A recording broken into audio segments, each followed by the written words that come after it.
சமண மதத்தில் சில சிற்பங்கள் எவ்வாறு உள்ளன? அளவுக்கு மீறிய உயரமும் பருமனும் கொண்டு சமண மதத்தில் சில சிற்பங்கள் உள்ளன. கழுகுமலை வெட்டுவான் கோவில் சிற்பங்களை அமைத்தவர்கள் யார்? பாண்டியர்கள். சிற்பக்கலை குறித்து தமிழ்நாடு தொழில்நுட்ப கல்வி இயக்ககம் வெளியிட்ட நூல் எது? சிற்பச் செந்நூல். நாயக்கர் காலத்தில் சிறந்து விளங்கிய சிற்பக்கலை எது? தந்த சிற்பக்கலை. யானையின் சிலையை செதுக்குவதில் கைதேர்ந்த சிற்பிகள் யார்? பல்லவர் காலத்து சிற்பிகள். தட்சிண மேரு என்று ராசராசனால் அழைக்கப்பட்ட கோவில் எது? தஞ்சை பெரிய கோவில். கோவில்களில் 4 புறங்களிலும் 4 கோபுரங்கள் எழுப்பப்பெறும் மரபு யார் காலத்தில் தொடங்கியது? 2ஆம் குலோத்துங்கன். தமிழகத்தில் இன்று காணப்படும் குடைவரை கோயில்களில் பழமையானது எந்த ஊரில் உள்ளது? பிள்ளையார்பட்டி. சித்திரக்கார புலி என்று அழைக்கப்பட்டவர் யார்? முதலாம் மகேந்திரவர்மன். தட்சிண சித்திரம் என்ற நூலுக்கு உரை எழுதியவர் யார்?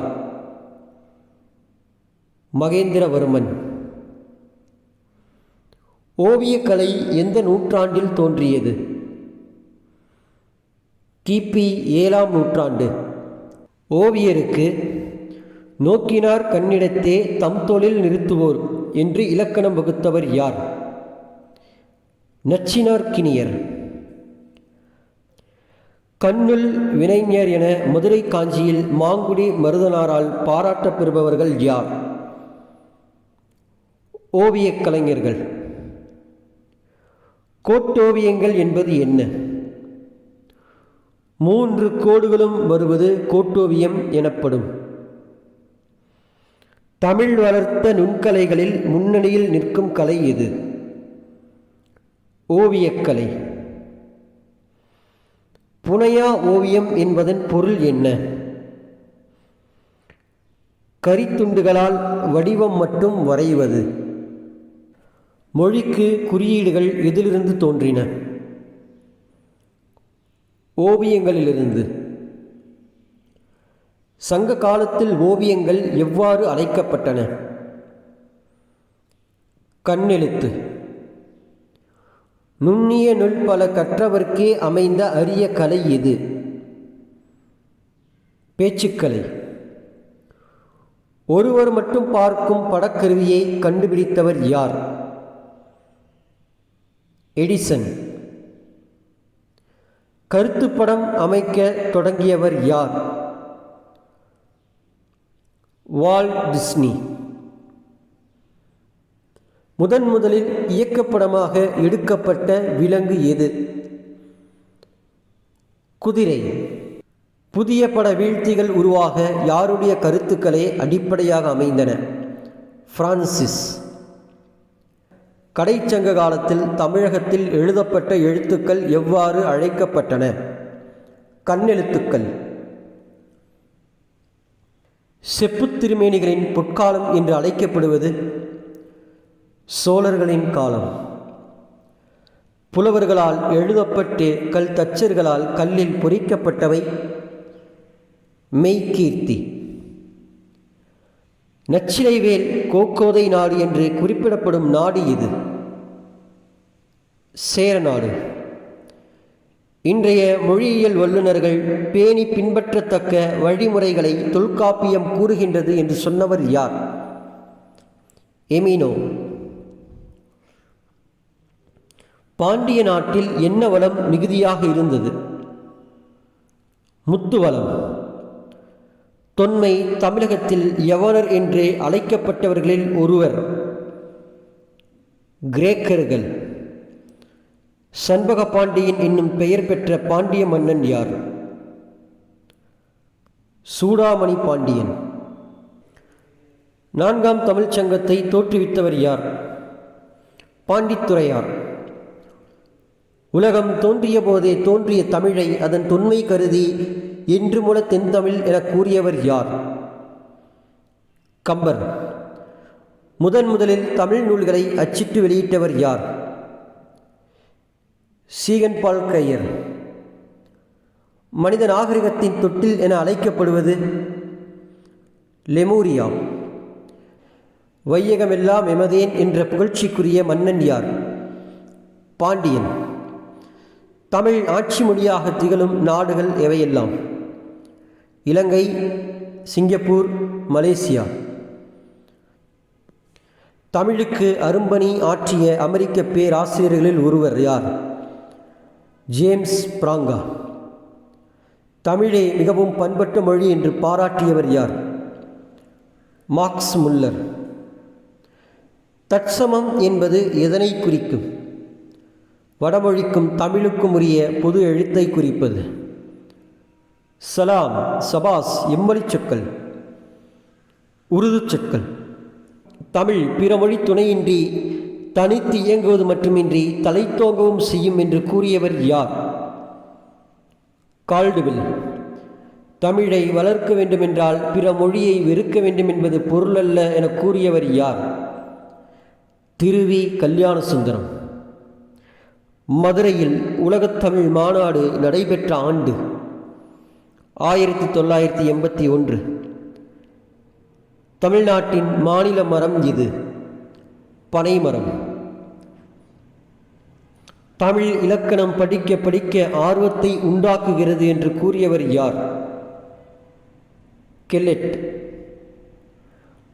மன்னிப்பு என்ற சொல் எம்மொழிச் சொல், உருது மொழிச் சொல். 80 விழுக்காடு திராவிட மொழி கூறுகளை கொண்ட நூல் தமிழ். உலக மொழிகளுக்கெல்லாம் தாய்மொழி தமிழாகத்தான் இருத்தல் வேண்டும் என்ற மொழியியல் அறிஞர் யார்? நோம் சாம்சுகி. தமிழ்மொழி தூய்மை இயக்கம் தோன்றிய நூற்றாண்டு 20ஆம் நூற்றாண்டு. திராவிடர் என்ற சொல்லை இடைக்காலத்தில் முதலாக குறிப்பிட்டவர் யார்? குமரிலப்பட்டர். 1856 திராவிட மொழிகளின் ஒப்பிலக்கணம் என்ற நூலை எழுதியவர் யார்? கால்டுவெல். திராவிட மொழிகளுள் அதிக மக்களால் பேசப்படும் மொழி எது? தெலுங்கு. இந்திய நாட்டை மொழிகளின் காட்சி சாலை என்று கூறியவர் யார்? சா அகத்தியலிங்கம். அரிசி என்ற தமிழ்ச்சொல் ஒரைசா என எம்மொழிக்கு சென்றது? கிரேக்கம். குரூக், மால்தோ, பிராகுயி என்பன வட திராவிட மொழிகள். நடுத்திராவிட மொழிகள் எவையெல்லாம்? கத்தபா, பெங்கோ, கோயா. திராவிடம் எனும் சொல்லே தமிழ் எனும் சொல்லிலிருந்து உருவானதாகும் என்று கூறியவர் யார்? ஈராஸ் பாதிரியார். கால்டுவெல் தமிழகத்தில் வாழ்ந்த இடம் எது? இடையன்குடி. கால்டுவெல் எந்த நாட்டில் பிறந்தார்?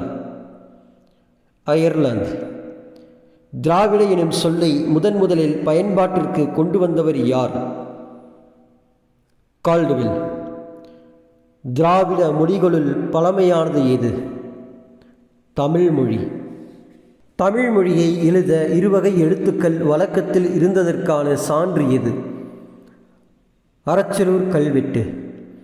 மாளிகையில் பல சிற்பங்களில் சுண்ணாம்பு கலவை இருந்த செய்தியை அறிய உதவும் நூல் மணிமேகலை. ராசசிம்மோச்சுரம் என்று அழைக்கப்படுகிற கோவில் எது? காஞ்சி கைலாசநாதர் கோயில். மாமல்லபுரத்திற்கு தனது மகனின் பெயரை வைத்தவர் யார்? மகேந்திரவர்மன். கேரள மாநிலத்தில் அதிகமாக எந்த ஓவியங்கள் வரையப்பட்டுள்ளது? தந்த ஓவியங்கள். இந்தியாவின் தென்பகுதி மொழிகளுக்கு தென்னிந்திய மொழிகள் என பெயரிட்டவர் யார்? எல்லீஸ். கலம்காரி ஓவியங்கள் என்ற பெயரில் தற்காலத்தில் வரைந்து வரும் ஓவியம் எது? துணி ஓவியம். ஓவிய விதானத்து உரைபெறு நித்திலத்து மாலைத்தாமம் வலையுடன் நாற்றி விருந்துபட கிடந்த அருந்தொழில் அரங்கம் என்ற பாடல் வரி இடம்பெற்றுள்ள காப்பியம் இது. சிலப்பதிகாரம். இந்தியாவில் பேசப்படும் மொழிகளின் எண்ணிக்கை 1330க்கும் அதிகமான மொழிகள். கவிராஜ மார்க்கம் எனும் கன்னட மொழி இலக்கியம் இயற்றப்பட்ட ஆண்டு 9ஆம் நூற்றாண்டு. இந்தியாவில் மொழிகள் எத்தனை குடும்பங்களாக பிரிக்கப்பட்டுள்ளன? 4 பிரிவுகளாக. சீன திபெத்திய மொழிகள், இந்தோ ஆரிய மொழிகள், ஆசிய திபெத்திய மொழிகள், திராவிட மொழிகள். ராமசரிதம் என்ற இலக்கிய நூல் மலையாளத்தில் இயற்றப்பட்ட ஆண்டு 12ஆம் நூற்றாண்டு. இந்திய மொழிகளிலேயே மேலை நாட்டு எழுத்துருவில் அச்சேறிய முதல் மொழி இது தமிழ். எடுத்தல், படுத்தல், நலிதல், உழப்பில் திரிபும் தத்தமிழ் சிறிது உளவாகும் இவ்வடிகள் இடம்பெற்ற நூல் இது நன்னூல். தாராசுரம் கோவிலை மரபு அடையாள சின்னமாக யுனெஸ்கோ அறிவித்த ஆண்டு 2004ஆம் ஆண்டு. பசார் பெயிண்டிங் என்று அழைக்கப்படும் ஓவியம் எது? நாட்காட்டி ஓவியம். தமிழக அரசின் சிற்பக்கல்லூரி அமைந்துள்ள இடம் மாமல்லபுரம். கண்ணாடி ஓவியம் அதிகம் பயன்படும் இடம் தஞ்சாவூர்.